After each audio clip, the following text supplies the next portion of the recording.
Alors, bonsoir. Bienvenue aux gens dans la salle et bienvenue aux gens à la maison. OK. Qui nous écoutent grâce à la collaboration de TV Cogeco qui ont réussi à régler ce problème rapidement, si c'est eux, et la collaboration de Câble Action. Également, je tiens à rappeler que les séances sont disponibles sur le site Internet de la Ville, donc à ville.magog.qc.ca séances. Donc, pour ceux qui ne pourraient pas nous voir en direct, qui sont disponibles sur Internet.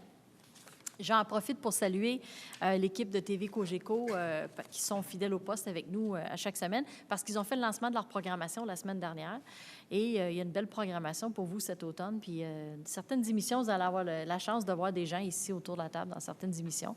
Donc, je vous invite à regarder la programmation de TV Cogeco, que ce soit en jase avec Pélo, un chef et son légume, ou encore aujourd'hui, on a participé à un tournage, une journée dans la vie d'eux.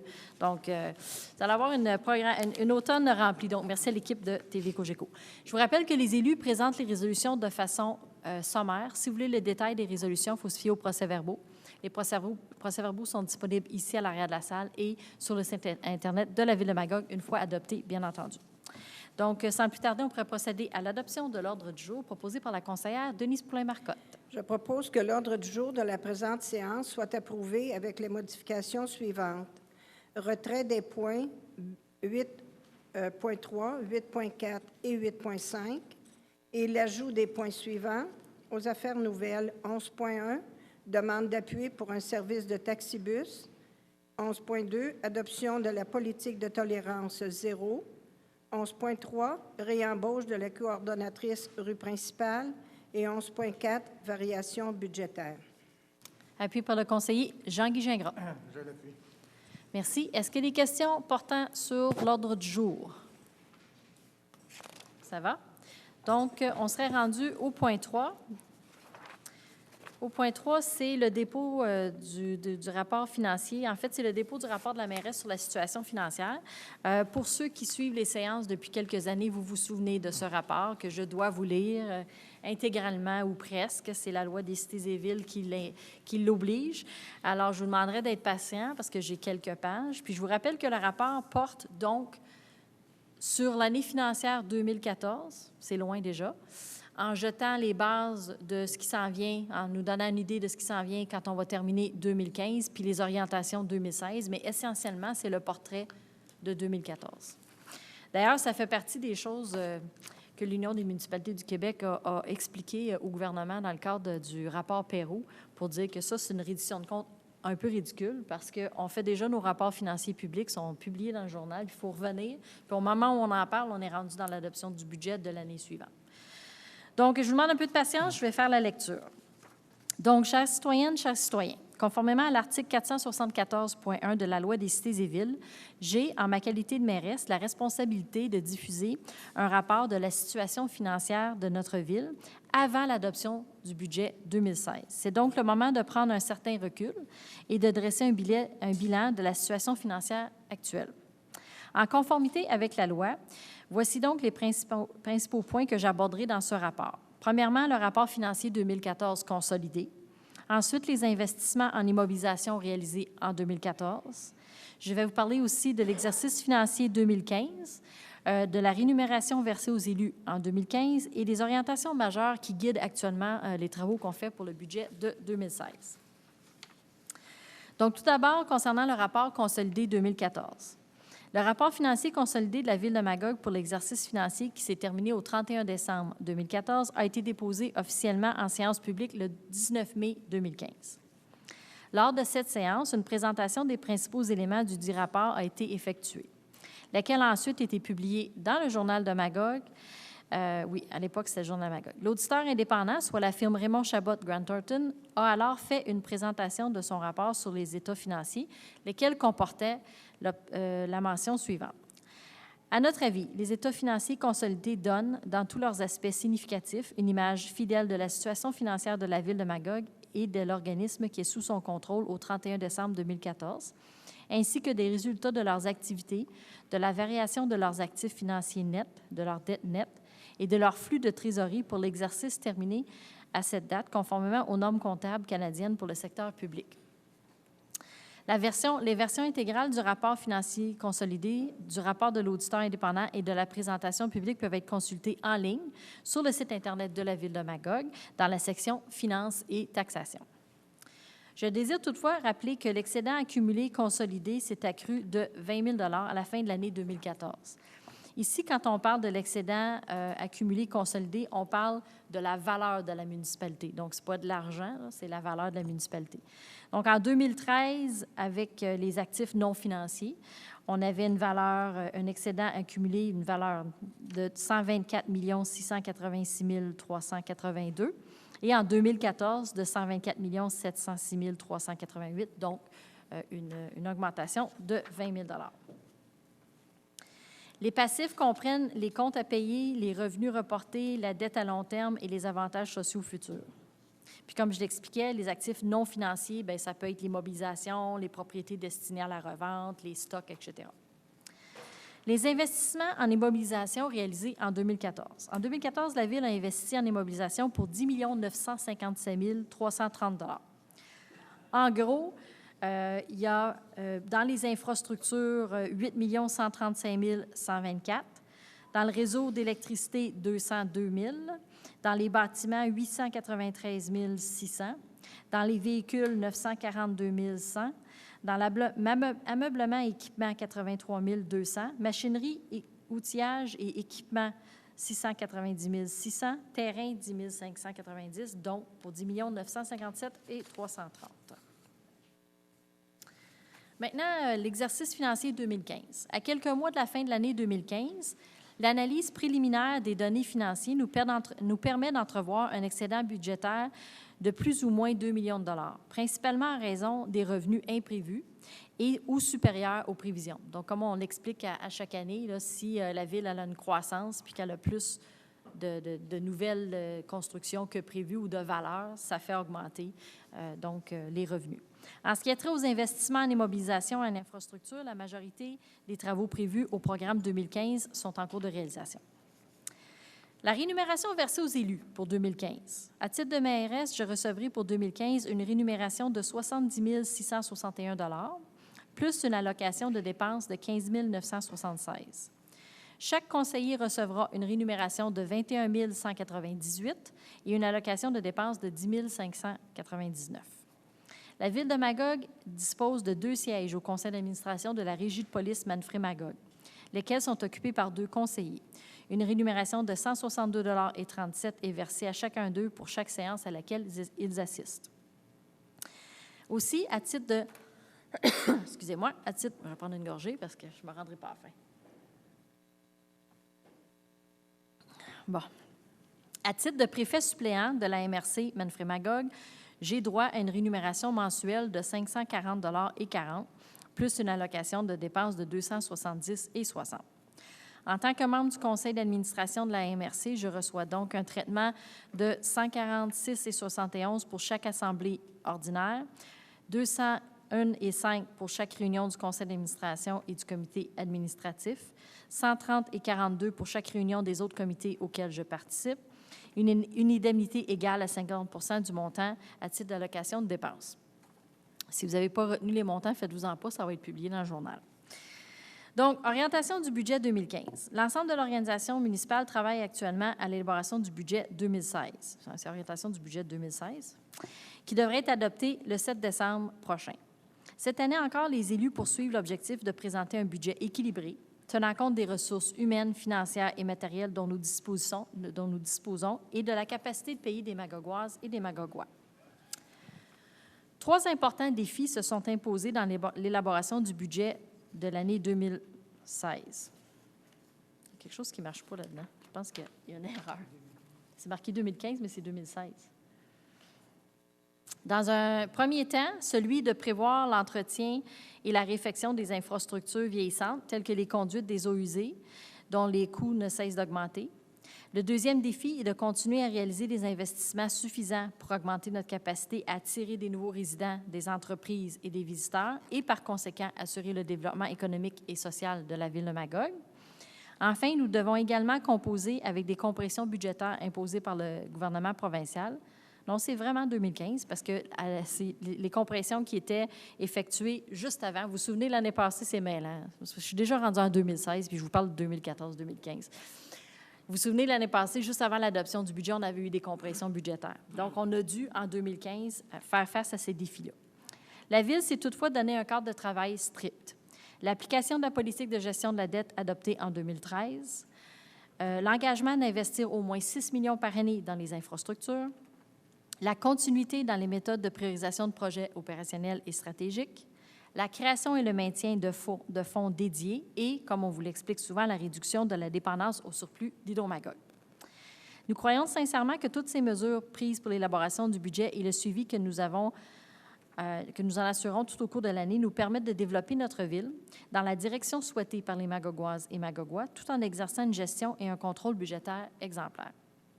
Enfin, la bonne nouvelle concernant le budget 2016 à venir et qui saura réjouir les contribuables est que nous pourrons maintenir la hausse de taxes la hausse moyenne du compte de taxes du secteur résidentiel en deçà de l'inflation.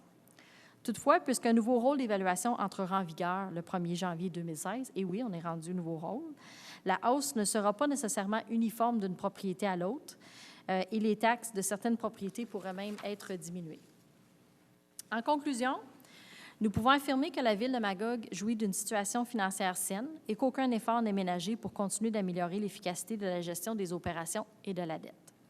Malgré les contraintes et les choix parfois difficiles que le conseil municipal doit faire, j'envisage les années avec beaucoup d'enthousiasme puisque nous bénéficions d'une certaine marge de manœuvre pour poursuivre nos investissements. Nous avons plusieurs projets structurants en cours et nous réussissons jusqu'à maintenant à garder le cap sur nos valeurs organisationnelles et les orientations stratégiques que nous nous sommes données. J'aimerais d'ailleurs attirer votre attention sur quelques projets qui sont en cours de réalisation. On peut penser aux aménagements pour la revitalisation du centre-ville, la mise en valeur de la Maison Meury, la construction du nouvel éco-centre, l'inauguration qui est prévue d'ici la fin de l'année, l'implantation d'un incubateur technologique, le développement du parc industriel, le déménagement de la caserne d'incendie et la construction d'une nouvelle usine d'épuration dans le secteur d'Aumerville. Ce sont quelques projets, mais des projets très importants. Ces projets touchent divers aspects du développement de notre ville et s'ajoutent aux activités courantes. Ils ont fait l'objet d'une analyse objective et approfondie et tiennent compte des avis et propositions des citoyens. Ils seront réalisés avec la participation des membres du conseil d'administration municipale à un rythme qui tient compte de la disponibilité des ressources. En terminant, je puis vous assurer que les membres du conseil municipal, l'équipe de gestionnaires et tous les employés municipaux travaillent dans le même sens, grâce à notre vision commune. Magog est sur une lancée au niveau de son développement et jouit d'une situation saine. Nous sommes reconnus pour notre dynamisme. Nous faisons l'envie de certains. Nous sommes une ville en croissance, ce qui génère depuis quelques années des surplus qui nous aident dans la réalisation de nos projets. Donc, je prendrai quelqu'un pour proposer l'adoption de ce rapport. Monsieur Ranger. Oui, alors je propose que le rapport de la mairesse sur la situation financière de la ville soit publié dans un journal diffusé sur le territoire de la ville, et ce, au lieu d'une distribution à chaque adresse civique. Appuyé par le conseiller Jacques Landau. Je l'appuie. Merci. Donc, au point 3.2, dépôt de la liste des contrats. Donc, en même temps que le rapport financier, on dépose une liste de contrats qu'on a conclus. Il y a la liste des contrats de plus de 25 000 $. Ensuite de ça, il y a les contrats de plus de 2 000 $ conclus avec un même contractant si l'ensemble de ces contrats totalise plus de 25 000 $. Donc, c'est déposé ce soir. On s'est rendu au point 4, approbation de procès-verbal proposé par la conseillère Nathalie Bélanger. Que le procès-verbal de la séance ordinaire du 21 septembre 2015 soit approuvé tel que présenté. Appuyé par la conseillère Nathalie Pelletier. Je l'appuie. Maintenant, au point 5, conseil municipal, 5.1, subvention à 6 organismes, proposé par le conseiller Steve Robert. Madame la mairesse, avant, je me retire de cette décision-là, étant donné que je suis la directrice de la Maison de la famille. Parfait, c'est noté. Merci. Monsieur Robert. Le vendredi 11 septembre 2015 avait lieu le tournoi de golf du conseil municipal et que 6 organismes sans but lucratif ont été sélectionnés pour recevoir une subvention à la suite du dépôt de leur projet. Malgré l'objectif de 25 000 $ à verser en subvention, le succès de cette journée a permis de majorer le montant à 32 000 $. Le Je propose que la Ville verse aux 6 organismes choisis les subventions suivantes. Le Centre L'Élan, 1 500 $ l'Association des retraités de Magog, 2 500 $ Endroit, 5 000 $ Centre d'éco-initiative populaire, 7 000 $ Maison de la famille Manfred Magog, 8 000 $ et la Banque alimentaire de Magog, 8 000 $. Appuyé par le conseiller Yvon Lamontagne. Je l'appuie. Juste préciser ici, c'est la première fois qu'on adopte ce genre de résolution ici, parce qu'habituellement, c'était géré, les profits du tournoi de golf étaient gérés à part, puis on a pris la décision cette année de l'intégrer dans la gestion courante. Ça nous permet comme ça, entre autres, pour ceux qui participent, de pouvoir bénéficier d'un reçu de charité. Donc, il faut passer par résolution, mais ça nous permet aussi d'annoncer une bonne nouvelle publiquement ce soir, c'est qu'on a réussi à amasser plus d'argent, donc on en distribue plus. Puis oui, les montants varient énormément, entre 1 500 et 8 000, mais ce qu'il faut savoir, c'est que les organismes ont déposé des demandes précis pour des projets précis avec des budgets. Fait que les montants sont souvent accolés au budget au projet qu'ils nous ont présenté puis aux montants qu'ils nous ont demandé. Donc, dans tous les cas, ils ont un peu plus pour réaliser leur projet. Donc, au point 5.2, diverses délégations proposées par le conseiller Jean-Guy Gingras. Je propose que la Ville de Magog délègue l'un ou l'autre des membres du conseil pour représenter la Ville. Au point A, lors de la 6e édition de la partie 8 du CAB de Magog, qui se tiendra le vendredi 16 octobre 2015 au Centre d'action bénévole de Magog, Carrefour du Partage. Lors du colloque vers un libre-échange international entre les municipalités qui aura lieu le jeudi 29 octobre 2015 au Centre Expo Cogeco de Drummondville.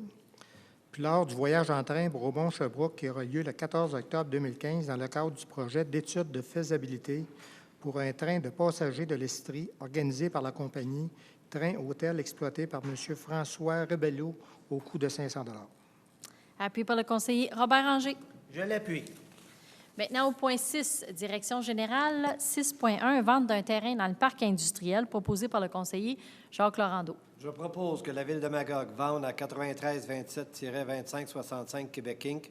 une partie du lot 4 607 427, d'une superficie de 5 837 mètres carrés pour le prix de 42 655,49 plus les taxes applicables et autres considérations.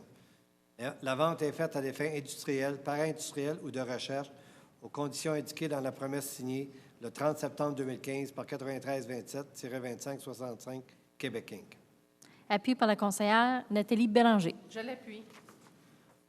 Maintenant, au point 7, finances. 7.1, modification du mode de financement proposé par la conseillère Nathalie Pelletier. Un montant de 731 000 était réservé dans les surplus accumulés au 31 décembre 2014 pour financer une partie des dépenses du budget de fonctionnement. Un montant de 566 242 était réservé dans les surplus accumulés au 31 décembre 2014 pour financer les dépenses de fonctionnement qui étaient en cours à la fin de 2014 et qui devaient être terminées en 2015. L'exercice 2015 est déjà suffisamment avancé pour permettre d'anticiper un excédent budgétaire suffisant pour pourvoir au financement des dépenses mentionnées précédemment. Je propose que la Ville de Magog modifie le mode de financement de ces dépenses afin qu'elles soient financées non par les surplus accumulés, mais plutôt par les recettes excédentaires de 2015.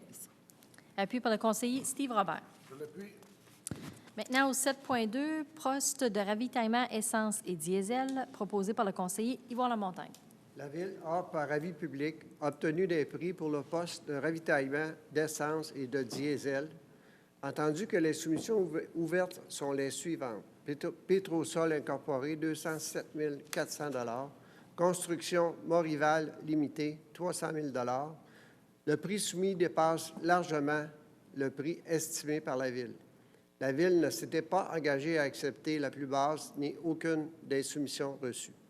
Je propose donc que les soumissions pour le poste de ravitaillement essence et diesel dans l'appel d'offres APP-2015-360-P soient rejetées. Appuyé par la conseillère Denise Poulin-Marcotte. Je l'appuie. Peut-être spécifier que l'estimation de la Ville était de 90 000 $. Les prix étaient largement plus hauts. Oui, largement, c'était le bon adjectif. Maintenant, au 7.3, octroi de contrat pour le réaménagement du centre des travaux publics au 2023 René Patnaud à Magog, phase 1, proposé par le conseiller Jean-Guy Gingras. Entendu que la Ville a, par avis public, obtenu des prix pour le réaménagement du centre des travaux publics au 2023 rue René Patnaud à Magog, phase 1. Entendu que les soumissions ouvertes sont les suivantes. Construction Guy Sébastien Incorporé, montant forfaitaire de 3 514 000. Construction Juretec Limité, montant forfaitaire de 3 567 700. 3 567 700. Ouais. Grondin Marois Incorporé, un montant forfaitaire de 4 300 000. La soumission a été faite en différents modules de 3A à 5B. Attendu que Construction Guy Séba Incorporé est le plus bas soumissionnaire et qu'il est conforme, je propose que le contrat pour le réaménagement du centre des travaux publics au 2023 rue René Patnaud à Magog, phase 1, soit adjugé au plus bas soumissionnaire conforme, soit Construction Guy Sébastien Incorporé, pour un montant de 3 514 000 avant taxes, incluant les systèmes 3A à 3H. Depuis, les systèmes 4A à 4C et 5B sont également retenus pour un montant total de 3 555 030 $ avant taxes, suivant les documents d'appel d'offres préparés et la soumission de l'entrepreneur ouverte le 22 septembre 2015. Le contrat est à prix forfaitaire et unitaire. Que le mandat soit conditionnel à l'obtention de toutes les approbations légales requises et à la mise en vigueur du règlement d'emprunt nécessaire à la réalisation des travaux. Alors, on sait que ce montant-là de 3 millions qui est subventionné à 50 % par le gouvernement. Ça, c'est la phase 1. La phase 2, c'est environ à peu près 2 millions. Et aussi, ça va être pour l'aménagement des bureaux, ainsi de suite. Et aussi, c'est subventionné aussi à 50 %. C'est un montant total d'à peu près de 5 millions qu'on avait. Non, c'est 200 000 pour la phase 2, M. Gingras. Ah, 200 000. OK. C'est bon. Appuyé par le conseiller Robert Ranger. Je l'appuie. Merci. Donc, au point... Préalablement à l'ouverture des émissions, le contrat avait été estimé par la Ville à 4 176 000. Donc, on s'est rendu au 7.4, octroi de contrat pour la fourniture annuelle de ponceau PEHD, proposé par le conseiller Jacques Laurando. La Ville a, sur invitation, demandé des prix pour la fourniture annuelle des ponceaux PEHD. Les soumissions ouvertes sont les suivantes. Réal UAT Incorporé, 58 384,20 $. Wolseley Canada Incorporé, 58 408,80 $. GU Hull Limité, 60 255,48 $. Réal UAT Incorporé est le plus bas soumissionnaire et il est conforme. Je propose que le contrat pour la fourniture annuelle de ponceau PEHD soit adjugé au plus bas soumissionnaire conforme, soit Réal UAT Incorporé, pour un total de 58 384,20 sous avant taxe, suivant les documents d'appel d'offres préparés et la soumission de l'entrepreneur ouverte le 29 septembre 2015. Le contrat est à prix unitaire et d'une durée de 14 mois. L'invitation avait été envoyée à trois soumissionnaires et le montant estimé était de 47 250. Appui par la conseillère Nathalie Bélanger. Je l'appuie. Maintenant, au point 8, greffe et affaires juridiques, on a quand même plusieurs avis de motion à donner. Soyez patients. Donc, au 8.1, avis de motion du règlement 2550-2015 donné par la conseillère Nathalie Pelletier. Je donne avis de motion qui sera présenté lors d'une prochaine séance, le règlement 2550-2015, modifiant le règlement du plan d'urbanisme 2367-2010, afin d'accepter un tracé alternatif aux rues projetées et de modifier le tracé dans le secteur de la rue Francis Kearns. Les membres du Conseil ont reçu le règlement visé par l'avis de motion. Maintenant, au 8.2, avis de motion du règlement 2551-2015, avis de motion donné par le conseiller Steve Robert. Je donne avis de motion qui sera présenté lors d'une prochaine séance, le règlement 2551-2015, modifiant le règlement de lotissement 2369-2010 afin d'autoriser des tracés projetés alternatifs à ceux montrés au plan d'urbanisme. Les membres du Conseil ont reçu le règlement visé par l'avis de motion. Donc, 8.3, 8.4 et 8.5 ont été enlevés de l'ordre du jour. Donc, on s'en irait au 8.6. Adoption du projet de règlement 2555-2015-2, proposé par la conseillère Denise Poulin-Marcotte. Une assemblée publique de consultation a été tenue à l'égard du premier projet de règlement, plus haut mentionné. Il y a maintenant lieu d'adopter le second projet. Aucune modification n'a été apportée à ce deuxième projet à la suite de cette assemblée. Je propose donc que le projet de règlement 2555-2015-2, modifiant le règlement de zonage 2368-2010, concernant l'ajout de l'usage multifamilial dans la zone BP01R sur le chemin de la rivière soit adopté tel que présenté. Il est à noter que ce projet de règlement fera l'objet d'un avis public invitant les personnes habiles à voter concernées à demander un registre si elles désirent pouvoir s'exprimer sur ce projet. Appuyé par le conseiller Jean-Guy Gingras. Je l'appuie. Maintenant, 8.7, avis de motion du règlement 2555-2015, avis de motion donné par le conseiller Steve Robert. Je donne avis de motion qui sera présenté lors d'une prochaine séance, le règlement 2555-2015, modifiant le règlement de zonage 2368-2010 concernant l'ajout de l'usage multifamilial dans la zone BP01R sur le chemin de la rivière. Les membres du Conseil ont reçu le règlement visé par l'avis de motion. Maintenant, au 8.8, adoption du projet de règlement 2556-2015-2, proposé par le conseiller Yvon Lamontagne. Une assemblée publique de consultation a été tenue à l'égard du premier projet de règlement plus haut mentionné. Il y a maintenant lieu d'adopter le second projet. Entendu qu'aucune modification n'a été apportée à ce deuxième projet à la suite de cette assemblée, je propose que le projet de règlement 2556-2015-2, modifiant le règlement de zonage 2368-2010 concernant l'usage logement à l'intérieur d'usage mixte dans la zone DG04RC, secteur chemin François-Hertel, soit adopté tel que présenté. Il est à noter que ce projet de règlement ferait l'objet d'un avis public invitant les personnes habiles à voter concernées à demander un registre si elles désirent pouvoir s'exprimer sur ce projet. Appuyé par la conseillère Denise Poulin-Marcotte. Je l'appuie. Maintenant, au 8.9, avis de motion du règlement 2556-2015, avis de motion donné par le conseiller Jean-Guy Gingras. Je donne avis de motion qui sera présenté lors d'une prochaine séance, le règlement 2556-2015, modifiant le règlement de zonage 2368-2010, visant à permettre l'usage logement à l'intérieur d'usage mixte dans la zone DG04RC, secteur chemin François-Hertel. Donc, on s'est rendu au 8.10, adoption du projet de règlement 2557-2015-2, proposé par le conseiller Robert Ranger. Une assemblée publique de consultation a été tenue à l'égard du projet. On recommence.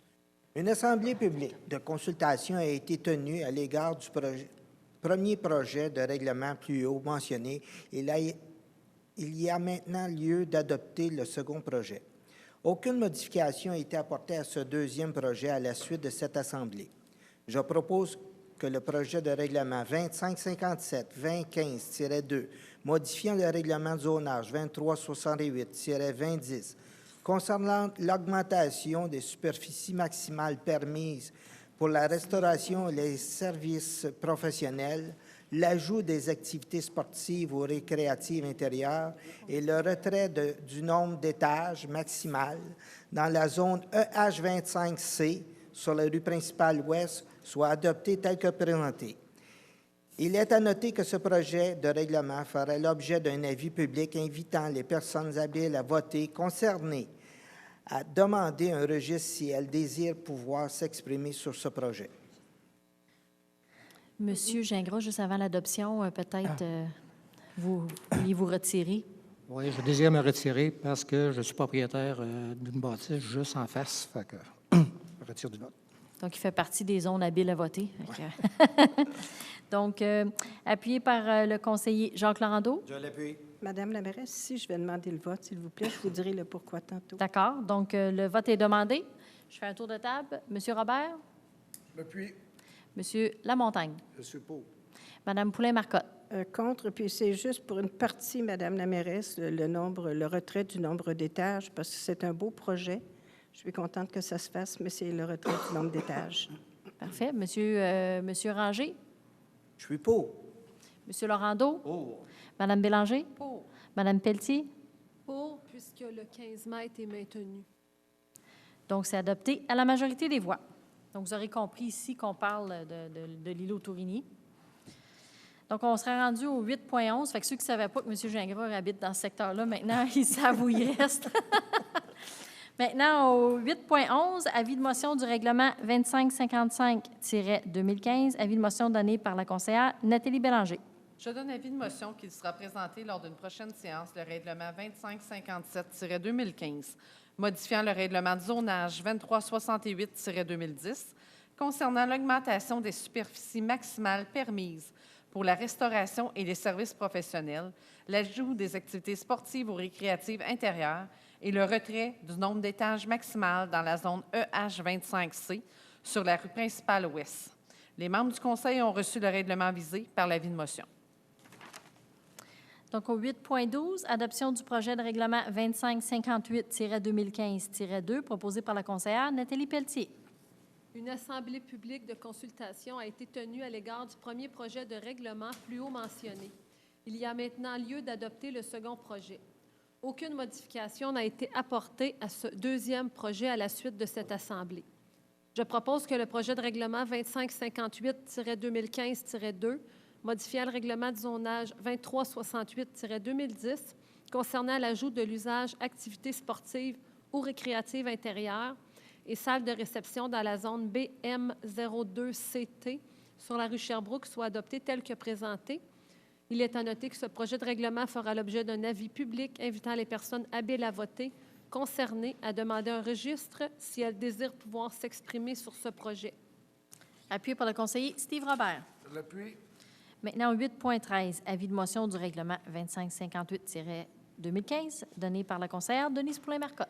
Je donne avis de motion qui sera présenté lors d'une prochaine séance, le règlement 2558-2015, modifiant le règlement de zonage 2368-2010 concernant l'ajout de l'usage activités sportives ou récréatives intérieures et salles de réception dans la zone BM02CT sur la rue Sherbrooke. Les membres du Conseil ont reçu le règlement visé par l'avis de motion.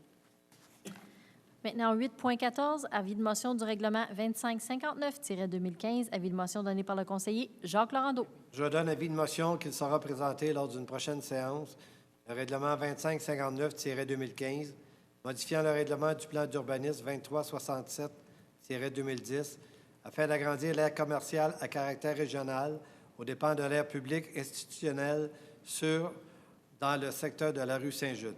Les membres du Conseil ont reçu le règlement visé par l'avis de motion. Maintenant, 8.15, adoption du projet de règlement 2560-2015-2, proposé par la conseillère Nathalie Bélanger.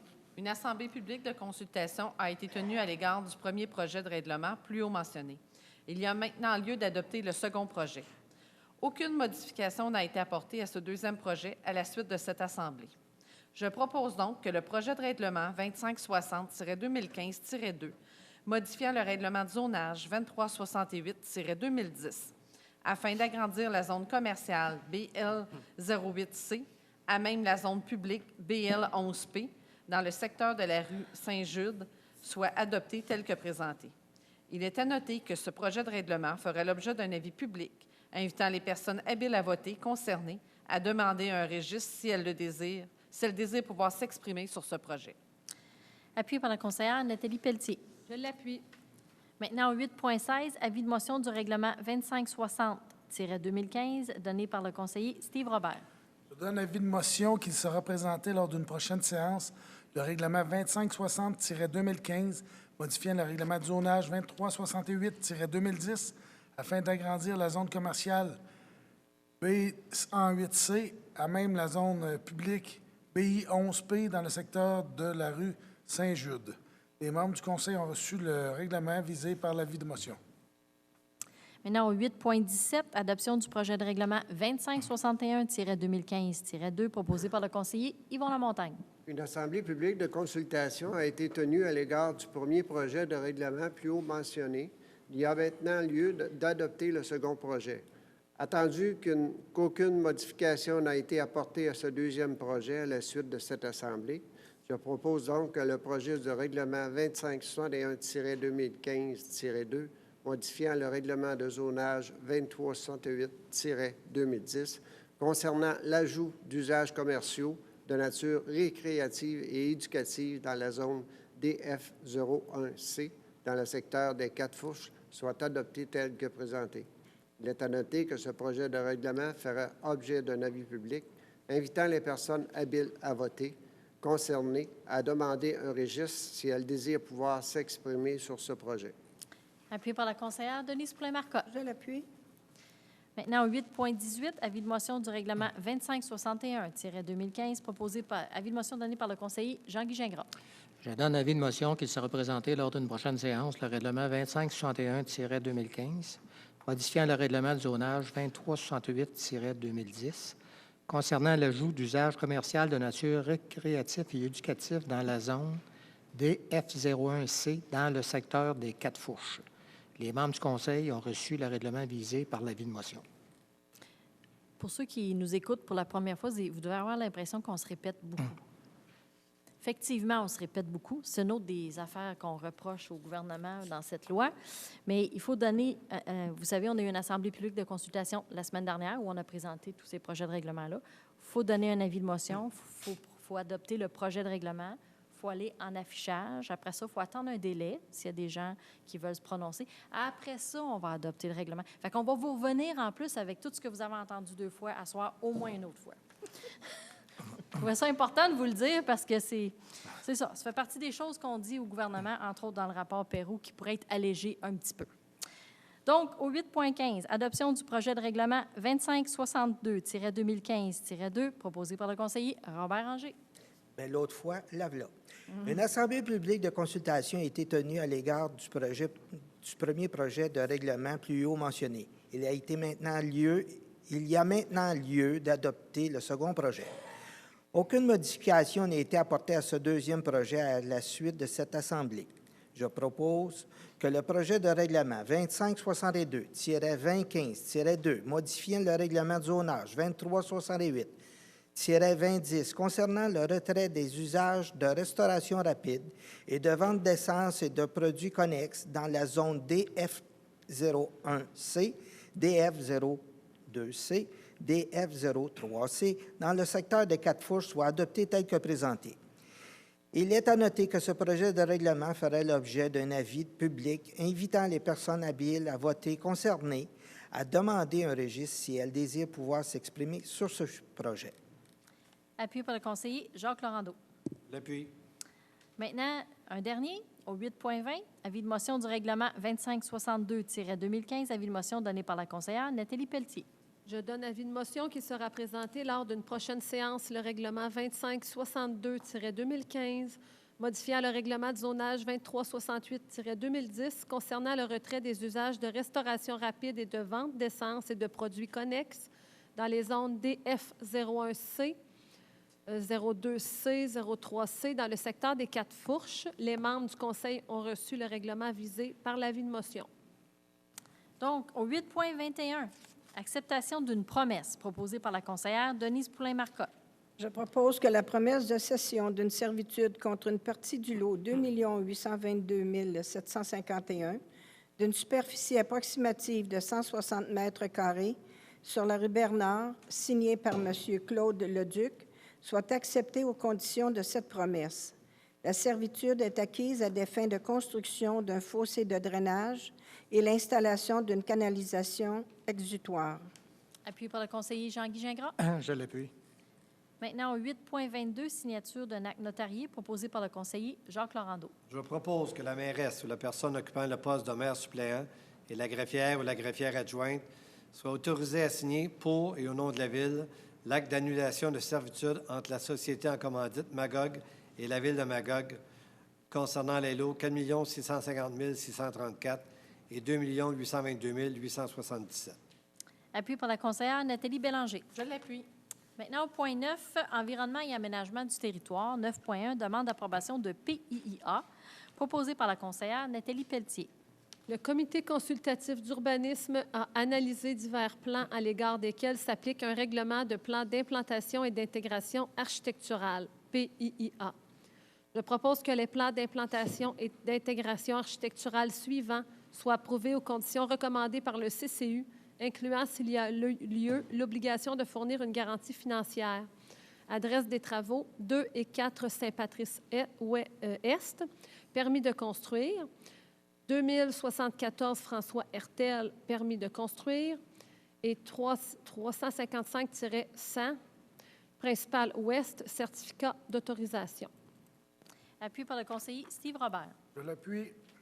Maintenant, au 9.2, demande de dérogation mineure pour le lot 3 276 564 sur l'avenue Corriveau, proposé par le conseiller Yvon Lamontagne. La Ville de Magog a reçu une demande de dérogation mineure dont l'objet est de permettre une marge avant de 5,90 mètres pour un bâtiment principal, alors que le règlement de zonage 2368-2010 prévoit que pour un bâtiment principal situé dans la zone EE03R, la marge avant minimale est de 7,5 mètres. Entendu que le comité consultatif d'urbanisme a étudié la demande et recommande à l'unanimité qu'elle soit accordée. Est-ce qu'il y a des questions ou commentaires portant spécifiquement sur cette demande de dérogation mineure? Vous pouvez poursuivre. Je propose que la demande de dérogation mineure déposée le 19 août 2015 par les constructions FLM Incorporées concernant le lot 3 276 564 situé sur l'avenue Corriveau soit accordée. Appuyé par la conseillère Denise Poulin-Marcotte. Je l'appuie. Maintenant, au 9.3, demande de dérogation mineure pour le 19 rue du Domaine, proposé par le conseiller Jean-Guy Gingras. La Ville de Magog a reçu une demande de dérogation mineure dont l'objet est de permettre un dégagement sur l'enseigne sur poteau de 0,6 m, alors que le règlement de zonage 2368-2010 prévoit un dégagement minimal sur l'enseigne de 2 m. Que la couleur du matériau de support de l'enseigne lumineux soit blanche, alors que le même règlement prévoit que le fond dominant doit être opaque et autre que de couleur blanche. Le demandeur subira un préjudice sérieux si la dérogation n'est pas accordée pour l'objet A, car la norme à laquelle elle déroge vise plutôt les enseignes commerciales situées à proximité des voies publiques de circulation. L'enseigne visée est éloignée de la voie publique de circulation et que seuls les usagers du camping circuleront à proximité. Le dégagement prévu de 0,6 m sur l'enseigne est le même que celui de l'enseigne qui sera remplacée et qu'elle ne représente pas un danger pour les usagers de la voie de circulation privée située à proximité. Les principaux motifs de refus pour l'objet B sont l'absence de préjudice sérieux et la possibilité de réaliser un projet conformément à la réglementation en utilisant une couleur de base autre que le blanc clair et qui atteindrait l'objectif des demandeurs. Le comité consultatif d'urbanisme a étudié la demande et recommande à l'unanimité qu'elle soit accordée à partie. Entendu que le Conseil souhaite utiliser son pouvoir discrétionnaire, considérant le peu de visibilité de l'emplacement de l'enseigne, alors je propose que la demande de dérogation... Attends un petit peu. Je veux juste voir s'il y a des gens qui ont des questions ou commentaires portant spécifiquement sur cette demande de dérogation mineure. Vous pouvez poursuivre.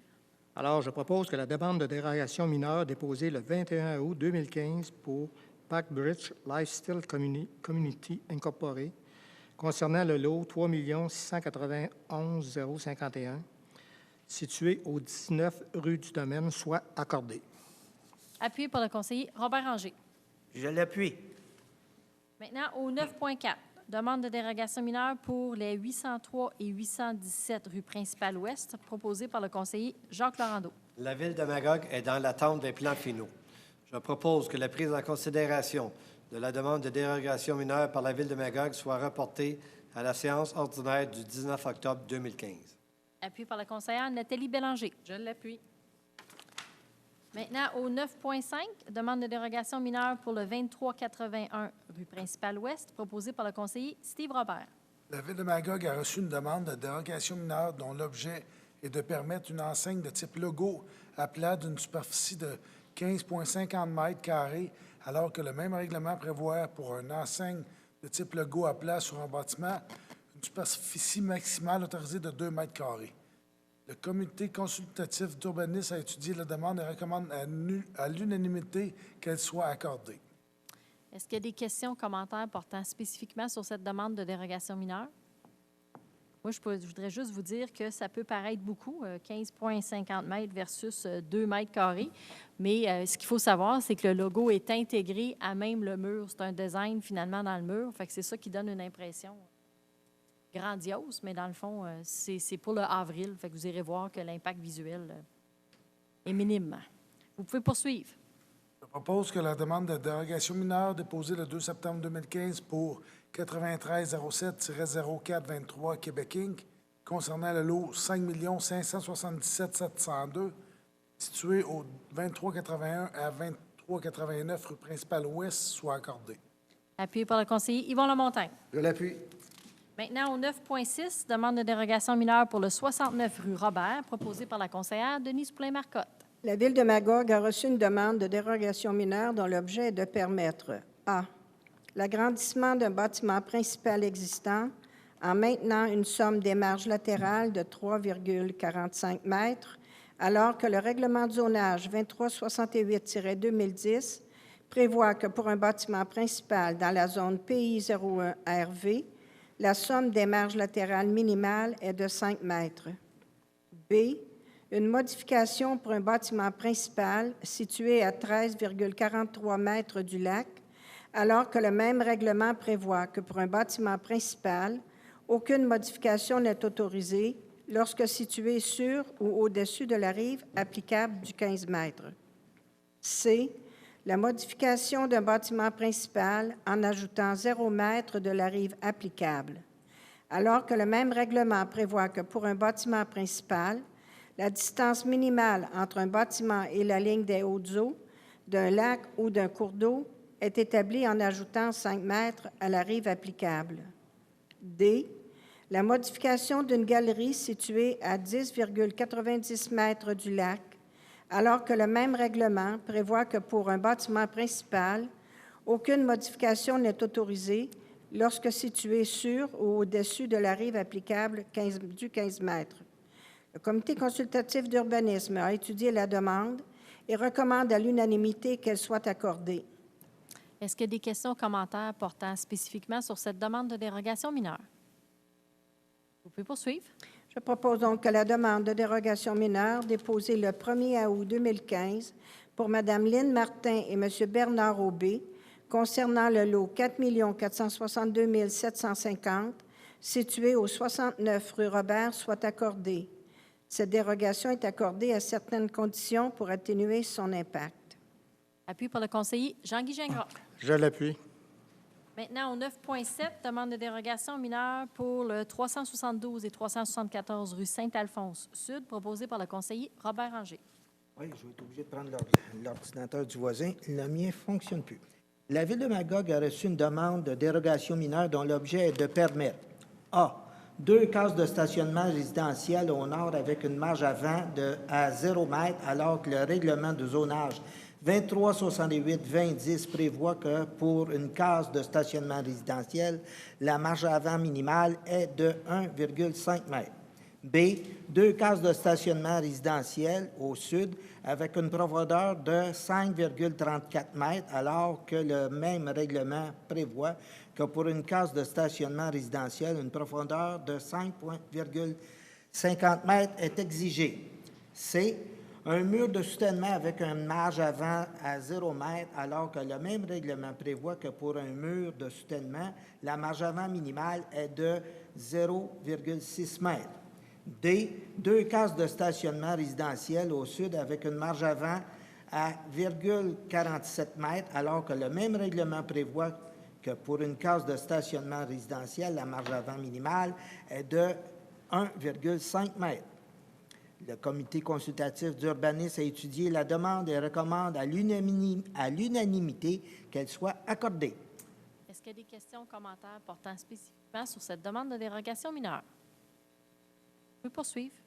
Je propose que la demande de dérogation mineure déposée le 25 août 2015 pour Mme Caroline Langlois et M.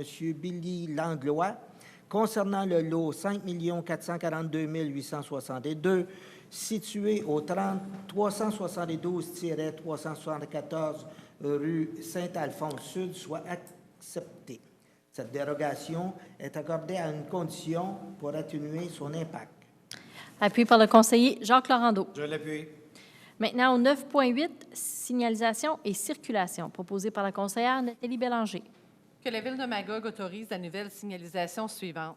Mettre en place un arrêt obligatoire sur la rue des Cyprès à l'intersection avec la rue des Peupliers à l'approche sud-est. B. Interdire le stationnement sur la piste cyclable de la rue Jean-Paul II, côté est, entre les rues Sherbrooke et Bowen, entre le 1er mai et le 1er décembre de chaque année. En C.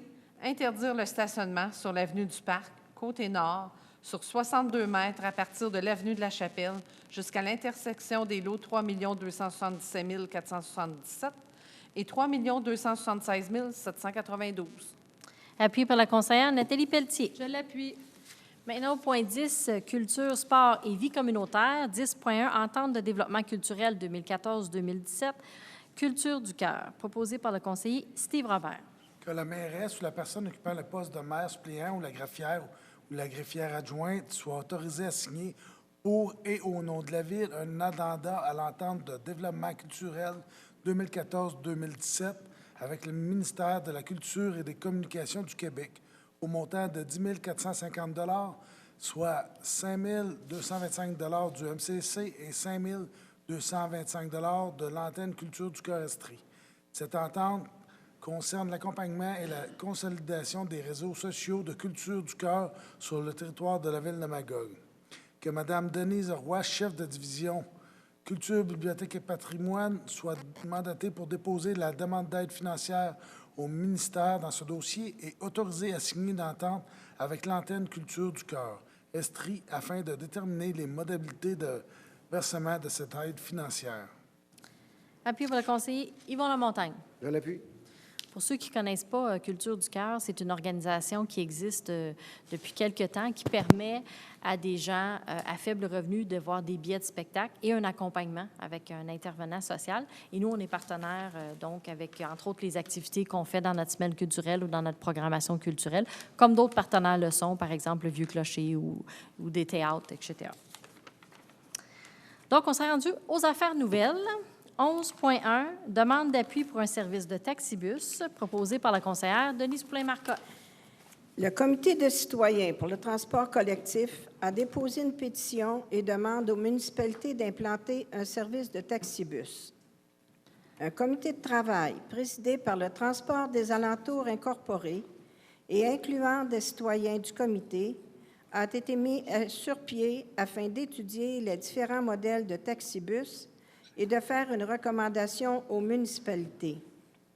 Le comité de travail a déposé une proposition aux municipalités de Magog, Orford et Eastman le 22 septembre dernier. La proposition a ensuite été présentée aux différents conseils municipaux.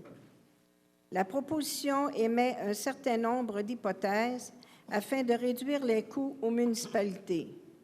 30 000 déplacements la première année, ce qui semble très optimiste, 200 000 $ en subvention du MTQ, alors que le programme terminera au 31 décembre 2015 et que rien n'indique qu'il sera reconduit, un coût moyen de 9,38 $ par déplacement, alors qu'actuellement, il est de l'ordre de 12 $, ainsi qu'une importante contribution des municipalités.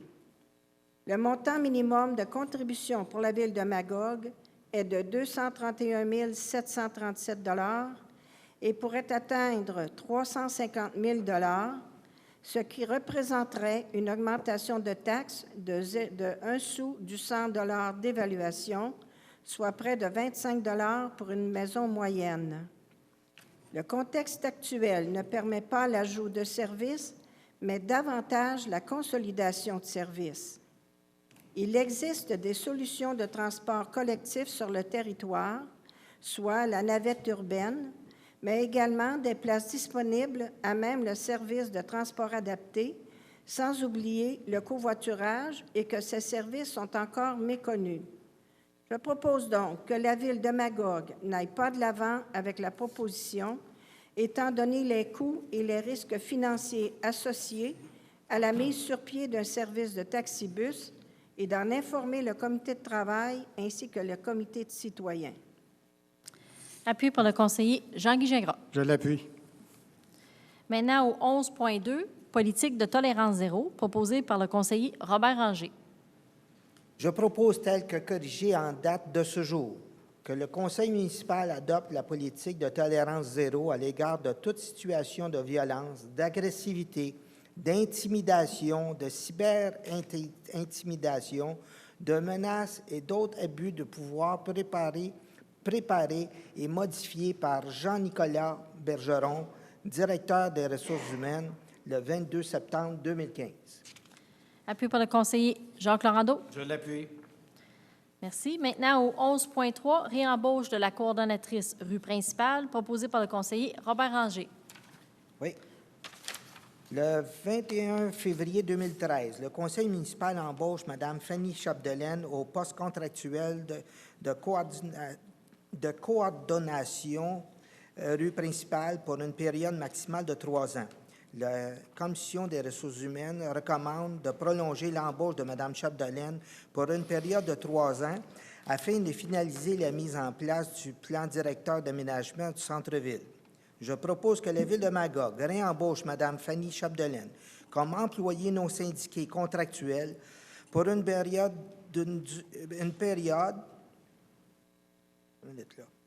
durée déterminée débutant le 1er novembre 2015 et qui devrait se terminer à l'arrivée de la réalisation du mandat ou au plus tard le 1er février 2019, inclusivement.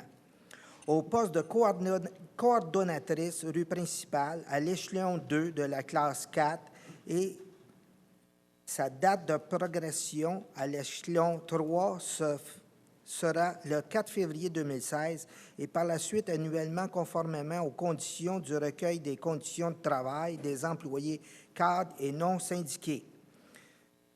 Je propose que le directeur des ressources humaines soit autorisé à signer un contrat de travail. Appuyé par le conseiller Jacques Laurando. Je l'appuie. Maintenant, au 11.4, variation budgétaire, proposée par la conseillère Nathalie Bélanger. Il est nécessaire de réaliser des travaux de réflexion de pavage pour un montant de 37 000 en sus du montant qui est prévu au budget 2015 au poste budgétaire 02 321 00 625.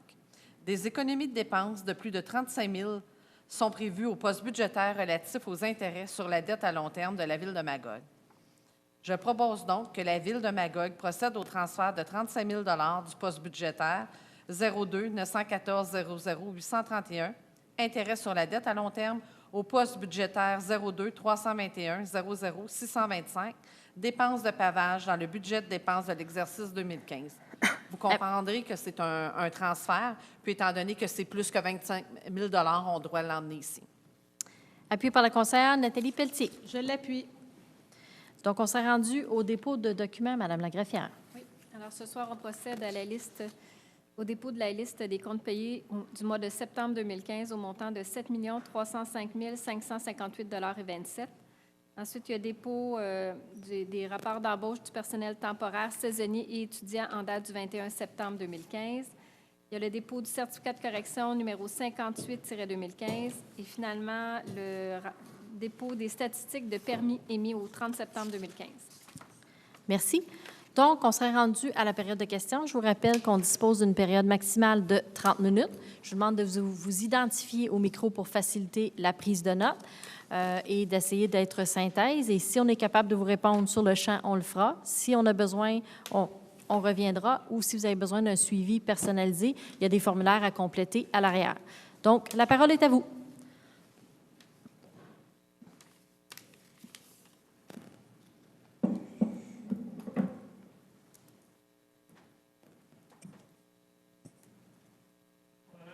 Bonsoir. Michel Gauthier, une question d'intérêt. Qui est responsable de l'entretien des alentours des boîtes postales qui sont installées par Poste Canada? Poste Canada. Parce que l'historique court là, de la boîte postale de la rue Norbel, on a commencé avec des boîtes vertes. Après ça, ils ont installé des nouvelles boîtes il y a quelques années. le fossé a mangé la terre, la boîte postale s'est ramassée dans le fossé. On refait les travaux. Depuis le temps, ça tient le coup. Mais l'entretien autour, là, c'est comme si c'était un terrain en friche, sauf le devant, parce que tout le monde marche pour ramasser leur mal. Ah oui. Alors, ce serait intéressant que Non, quelqu'un nettoie ça. Puis l'hiver, c'est la même chose. Qui nettoie? C'est-tu la ville quand il se passe la charrue ou c'est quelqu'un, un contracteur ou quelqu'un d'autre qui nettoie le C'est devant? Post Canada qui est responsable de Post ces Canada. boîtes postales. On va leur faire le message. Merci. Deuxième question ou commentaire. Est-ce que, à un moment donné, dans les médias, vous avez parlé, il y avait une possibilité de vendre du Mont Harford, les intérêts du Mont Harford seraient achetés, ou la pente de ski puis le terrain de golf serait... Moi, j'ai parlé de ça. Ben, je ne sais pas si c'est vous, mais ça a sorti dans les médias. OK. Habituellement, quand OK. je lis, c'est souvent vous qui parlez. Fait que là, peut-être OK. que ma Non, mémoire c'est sûr est que ça ne vient défaut. pas de moi. En fait, pour le moment, il n'est pas du tout de notre intention de vendre les actifs du Mont Harford. Ce qu'on est en train de faire en ce moment, c'est de réfléchir à la prochaine étape. Parce que là, on a réussi à contrôler les coûts, à démontrer que c'était rentable. Mais maintenant, il faut que ce soit profitable. Puis il faut aussi que la montagne se développe, bonifie son offre, investisse dans ses infrastructures. Fait qu'on est en train d'étudier cette année les différents scénarios de financement. Mais on s'est tellement fait dire, puis c'est pas pour me flatter, là, mais on s'est tellement fait dire, faites une bonne job, ça va bien. Fait qu'on va continuer. Ma dernière question, c'est le site Web de la Ville. Là. Oui. Vous aviez pris des engagements comme conseil là-dessus. Oui. Ça fait déjà 2 ans ou presque. Là. Oui. Alors, y a-t-il quelque chose qui s'en vient? Il est en élaboration. En fait, l'année dernière, ce qu'on a fait, c'est qu'on a tout réfléchi sur l'arborescence. On a tout décortiqué ce qui allait bien, ce qui allait pas bien, ce qu'on souhaitait. Après ça, on est allé en appel d'offres pour le nouveau site. Et là, on est en train de travailler justement sur le nouveau site, les textes, les contenus, les photos, etc., les différentes fonctions. Ça devrait être livré peut-être en début d'année, mais on a un peu de retard là, dans le rédactionnel, là, mais ça s'en vient. Puis on a très hâte de vous montrer un site de recherche beaucoup plus convivial avec un moteur de recherche performant. Merci. Et un commentaire positif, l'icône nid de poule, là, ça fonctionne très bien. J'ai eu l'occasion sur le chemin de la plage des Cantons, il y avait un immense nid de poule, je l'ai souligné, et à l'intérieur d'une semaine, c'était réglé. Parfait, merci.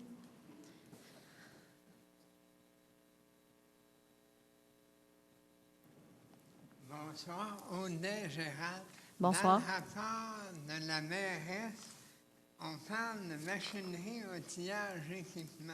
Oui. Ça comprend quoi? C'est pas les camions? Attends un petit peu, je vais juste aller voir mon tableau. C'est sûr que je n'ai pas le détail là, je vais être obligée de vous revenir, mais dans le fond, non, il y a les véhicules, ça, c'est les camions. Quand je vous ai parlé du 942 135, ça, c'est les gros véhicules. Mais quand je vous parle de machinerie, outillage et équipements, c'est des plus petits équipements là, qui peuvent être nécessaires pour les travaux publics. Là, je n'ai pas la liste, par exemple. Ça, il va falloir que je vous revienne. Oui. Dans les véhicules, 950 000, oui. C'est plus que les années antérieures? Ou... Bien, ça varie d'une année à l'autre. C'est en moyenne, si ma mémoire est bonne, 650 000 par année. Ouais. Sauf qu'il y a des années que ça coûte moins cher, dépendant du véhicule à remplacer, puis d'autres années que ça coûte plus cher, mais au bout de 3 ou 4 ans, bien, ça finit par être, en moyenne, 650 000 par année. Mais c'est parce que ça dépend des véhicules pour lesquels on va en appel d'offres. Dans les projets à venir de la Ville, on parle d'infrastructure. Il y a quelques années, on parlait beaucoup de Magog, ville intelligente. Oui. Depuis un bout de temps, on n'en parle plus. Est-ce que ça progresse? Est-ce qu'il y a des applications ça qui progresse. sont développées? Oui, ça progresse. Vous n'entendez peut-être pas parler beaucoup localement, mais on en parle beaucoup à l'extérieur. En tout cas, ça, je peux vous l'assurer. Puis ça se parle beaucoup à Magog Technopole. On est d'ailleurs invité là, à la fin du mois à parler justement de ce qu'on fait ici dans le cadre des événements du Journal Les Affaires. Donc, on venait présenter les travaux de la municipalité avec la ville de Magog. Oui, c'est pas parce que vous n'entendez pas parler qu'il n'y a rien qui se fait. Il y a du travail qui se fait, autant avec les entreprises de Magog Technopole. Dans le fond, l'idée, c'est qu'on travaille en partenariat différents projets. Parce qu'il y a eu une application qui a été développée pour le tourisme. Oui, il y en a eu 4. OK, mais c'est lié à Magog Technopole? Exactement. C'est une entreprise qui est chez Magog Technopole, bien, qui fait partie des entreprises de TIC, qui a travaillé le projet pilote avec nous. Et maintenant, beaucoup de villes en Estrie l'ont, Bromont, Sherbrooke, Granby. Puis on fait une promotion conjointe. Puis là, on va passer à la prochaine étape. est-ce qu'il y a des applications en vue pour la ville pour devenir plus, je dirais, plus accessible aux citoyens? À court terme, non, parce que c'est le site Internet, notre priorité, qui va avoir une version mobile. Fait qu'à court terme, ce qu'on voulait faire, c'est vraiment avoir un site Internet beaucoup plus performant, avec beaucoup plus d'informations que vous êtes capable de trouver, avec un vrai moteur de recherche, puis qui, en plus, est compatible sur nos téléphones mobiles. Plus tard, probablement, mais l'emphase, l'argent et les ressources humaines cette année pour la Ville ont été mis là-dessus. OK. Fait qu'on devrait s'attendre à avoir un aperçu des applications à un moment donné. Oui, puis à fur et à mesure aussi que des choses se développent, que des projets nous sont présentés, puis qu'arrivent des opportunités, bien, on les saisit. Merci. Oui, il y en a plein.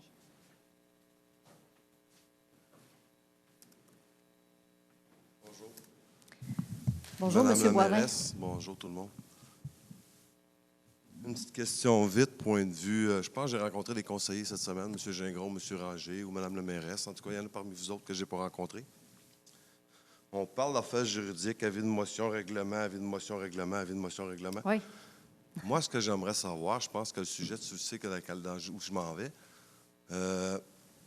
Pourquoi les conseillers ne sont pas impliqués dans les choix des décisions des investisseurs ou des gens qui veulent impliquer dans des projets à Magog, comme les choses que j'ai demandées pour la ville de Magog, pour le projet que j'ai envie de faire dans le parc industriel? Vous avez voté là, pour oui? Oui, on a voté pour la vente du terrain. Exact. D'ailleurs, je ne vous avais pas nommé parce que je voulais préserver la confidentialité, mais là, vous venez de... Oui, mais la question, c'est que j'ai perdu un mois là-dedans. Je ne veux pas retomber sur la tête de quelqu'un, mais je sais qu'il y a des procédures qui se font, comme vous m'avez expliqué, par rapport à des lois aussi et ça. Oui. À la ville de Magog, c'est à rue Saint-Luc, présentement, il y a une personne, c'est Donald Loara qui est là. Oui. J'imagine que M. Comeau qui est en arrière de lui. Mais les gens que j'ai votés, moi, c'est les gens qui sont assis ici à table. C'est pas ces gens-là. Bien, ce n'est pas eux qui font le travail terrain. Eux, ils vont être informés de votre projet à 2 occasions. À la Commission de développement économique, où ils vont analyser votre projet puis vont faire des recommandations au conseil, que ce soit pour la vente d'un terrain, pour une subvention ou autre, crédit, taxe, alouette, et ensuite au conseil quand vient le temps de faire les transactions ou des accordés. Mais le travail terrain ne se fait pas par les élus, le travail terrain se fait par les fonctionnaires. Puis maintenant, heureusement, on a quelqu'un pour l'industrie parce qu'on n'avait personne avant. Oui, je suis d'accord. Mais mon point, c'est parce que j'ai perdu un mois, moi, pour la construction présentement. Pour toutes sortes de raisons que je ne veux pas Oui. étaler sa place Non, publique. c'est ça, exact. Je suis C'est d'accord. confidentiel. Là. Mais pour aider, on vient de parler ici d'un sujet qui est intéressant. Pour amener des gens, des entreprises, je ne sais pas quelle page ou quelle ligne, en tout cas, ça n'encourage pas. Ça décourage. Alors, je sais que la partie lourdeur administrative, tout ça, puis je vous l'ai expliqué, je ne veux pas en débattre nécessairement en public, là, mais il y a une partie qui est totalement hors de notre contrôle. Mais est-ce que vous pouvez adopter quelque chose que le conseil va s'impliquer sur la rue Saint-Luc avec ces gens-là pour pouvoir que ça bouge plus vite? Mais parce que c'est des coûts. À quel niveau? On ne fera pas le travail des fonctionnaires. Non, mais c'est parce que c'est des gros coûts supplémentaires. Là, on arrive, la période des neiges va arriver. Oui. Là, la Il faut que vous construction... fassiez votre construction avant. Oui, ouais. ouais. Mais là, ça va coûter du chauffage. Tu sais, tout s'en mêle. Là, je suis en train de me demander, bien, qu'est-ce que je retarde-tu, je retarde-tu pas? Je ne dois pas être le seul qui se pose cette question-là. Bien, c'est comme je vous expliquais, hein, puis je trouve ça désolant là, qu'on parle de ça de même à la télévision, parce qu'il y a des éléments de votre dossier que je ne peux pas dévoiler, c'est confidentiel. Là. Mais c'est comme je vous expliquais, quand on vient du privé, là, je sais, j'ai travaillé dans le privé. C'est ça, le privé, on prend c'est une qu'on décision, puis le lendemain, on se vire de bord, puis c'est fait. On n'a pas le choix. C'est ça. une question Mais dans le d'argent. municipal, ça ne marche pas de même. Puis c'est pas juste à la ville de Magog, c'est dans toutes les municipalités. Moi, ce que je vous demande, c'est pouvez-vous regarder le conseil pour faciliter, pour faire avancer les dossiers plus vite que ça? Oui, bien, d'ailleurs, quand on s'est rencontrés, vous avez fait quelques suggestions intéressantes. Oui. Je n'ai pas eu le temps d'en parler parce qu'on a une commission cette semaine. C'est pour ça que je l'emmène devant le monde. Je vais en parler avec les élus à la commission de développement économique. Il y a peut-être quelques éléments qu'on pourrait faire pour améliorer, mais il y a un paquet de contraintes qui sont hors de notre contrôle. Mais comme je vous ai dit, on a toujours place à l'amélioration. Puis tout ce qu'on peut faire pour faciliter la vie aux promoteurs, on va le faire. Merci. Est-ce qu'il y a d'autres questions, commentaires? Ça va? Donc, on s'est rendu autour de table des élus. Et ce soir, on commence par Mme Pelletier. Alors, bonsoir. Alors, ce soir, vous avez remarqué que nous avons adopté une politique de tolérance zéro qui vise à offrir à nos employés un milieu de travail sain et sécuritaire, de prévenir les manifestations de violence et de soutenir les membres du personnel. Donc, la Ville de Magog reconnaît que la clientèle a droit d'obtenir des renseignements et peut exprimer avec civilité son désaccord face aux décisions prises par le conseil municipal et par les membres du personnel. Les municipalités sont des milieux où le risque de violence est souvent présent, compte tenu des situations de travail dans lesquelles œuvre le personnel, par exemple, contact avec la clientèle, application de réglementation, travail isolé, travail dans la communauté. La prévention est donc de toute première importance. La Ville croit fermement que toute situation de violence n'est pas une façon acceptable de manifester un désaccord et que ces situations ne font pas partie du travail des membres du personnel. Alors, comme dans bien des institutions, la Ville de Magog s'est aussi dotée d'une politique de tolérance zéro à l'égard de la violence. Alors, je vous remercie. Et puis aussi, bien, dans la politique, c'est bien indiqué qu'il y a une procédure à suivre là, dans des cas où est-ce qu'il y a présence d'une forme de violence en particulier. Alors, ce n'est pas quelque chose qui arrive régulièrement, mais on tient à prévenir. Alors, je vous remercie. Bonne semaine. Merci. Monsieur Robert. Bonne semaine à tous. Monsieur Lamontagne. Bonsoir tout le monde. Je veux vous faire un petit suivi. Si vous vous rappelez, fin d'août, on vous avait annoncé la réorganisation du service incendie de la Ville de Magog. On avait dit aux gens de la caserne du lac Lovering qu'on ajouterait un camion conforme sur la loi, sur le schéma couverture de risque. Bien, je veux vous dire que notre directeur, il y a bonnes chances qu'il en ait trouvé un, puis qui serait bon pour les 15 prochaines années. Puis là, on attend l'estimé des coûts pour l'agrandissement de la porte. On devrait vous revenir d'ici les 2-3 prochaines réunions avec une nouvelle officielle. Bonne fin de soirée. Il annonce une belle semaine. Profitez-en bien. Madame Poulin-Marcotte. Oui, je voudrais juste faire une petite mise au point, peut-être comique, il y en a qui vont rire, là. Mais si vous m'entendez dire jeune homme ou jeune femme, là, je ne vis jamais personne, parce que pour moi, une personne qui n'a pas atteint l'âge respectable de 100 ans, c'est une jeune personne. Alors, sur ce, bonne semaine. On est toutes jeunes, donc. Vous êtes toutes jeunes. Monsieur Gingras. Je n'ai rien de spécial. Bonsoir. Merci. Monsieur Ranger. Bien, moi, j'en ai. Alors, bonsoir tout le monde. C'est l'Écocentre.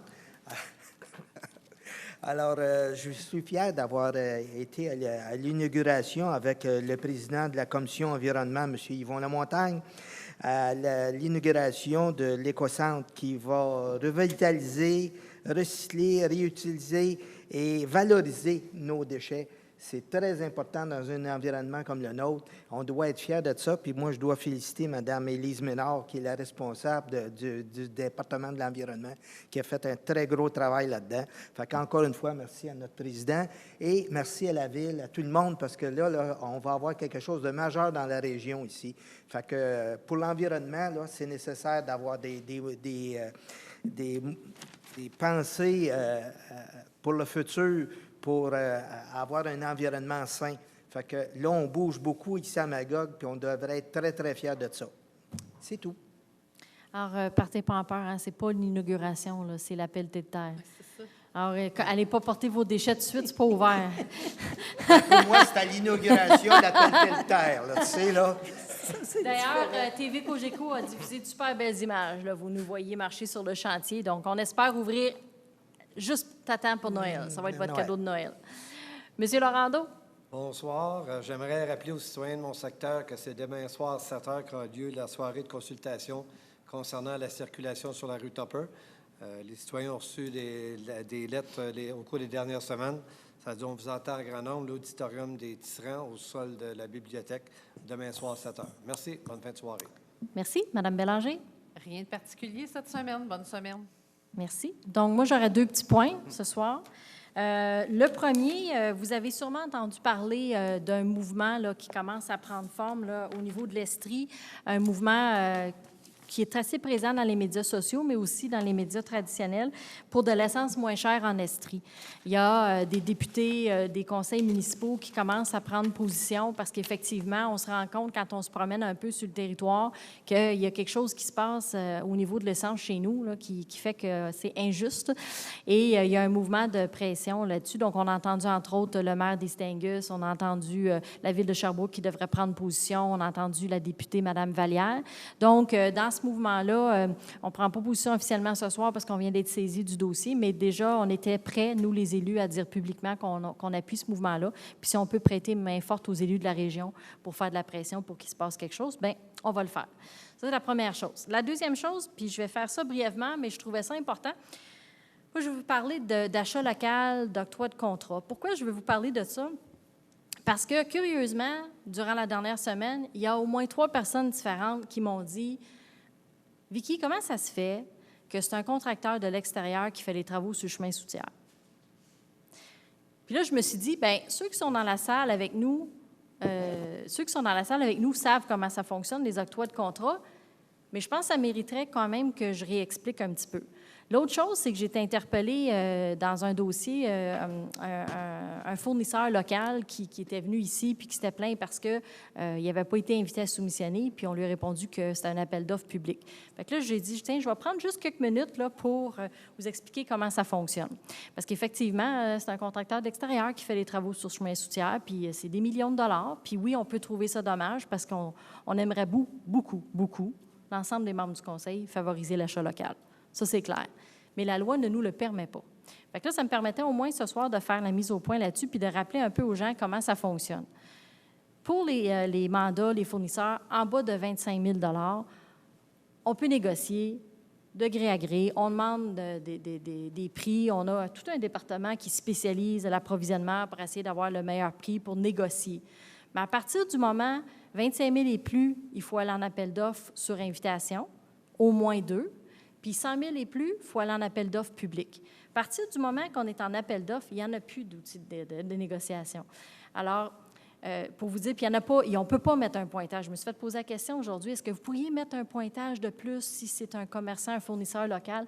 On ne peut pas. On aimerait ça. On a déjà vu des véhicules ici, un véhicule Ford, un camion Ford, je me souviens une fois, pour 100 $, il était allé à Sherbrooke ou à Longueuil, je pense même au lieu de Magog. Longueuil au lieu de Magog. Fait que nous aussi, on aimerait ça pouvoir favoriser l'achat local, mais la loi ne nous le permet pas dans le cas où il faut aller en appel d'offres. Fait que je voulais mettre ça au clair parce que moi aussi, des fois, ça me fatigue de me dire « Tabarouette, c'est de valeur, on donne des gros contrats ». Il y a un avantage à ça, c'est qu'on va chercher le plus bas soumissionnaire conforme. Vous avez vu depuis quelques années, surtout depuis la commission Charbonneau, même si j'ai sans en parler, vous avez vu que ça a fait baisser les prix, mais il y a un côté aussi plate à ça, c'est que pour quelques centaines de dollars, on ne peut pas favoriser l'achat local et on ne peut pas non plus donner des pointages de plus pour l'achat local, alors qu'on aimerait beaucoup, comme élu, faire rouler l'économie chez nous. Puis on n'a pas de pouvoir de négociation non plus, ou très peu en tout cas. C'est très encadré par la loi. Je voulais faire ça, cette mise au point-là ce soir, vu que plusieurs personnes m'ont interpellé là-dessus sur le chemin Soutière, entre autres. Donc, on pourrait procéder à la levée de l'Assemblée, proposée par la conseillère Nathalie Bélanger. Que l'ordre du jour étant épuisé, la présente séance soit levée. Appuyé par la conseillère Nathalie Pelletier. Je l'appuie. Merci. Bonne fin de soirée à tous. Bon retour à la maison.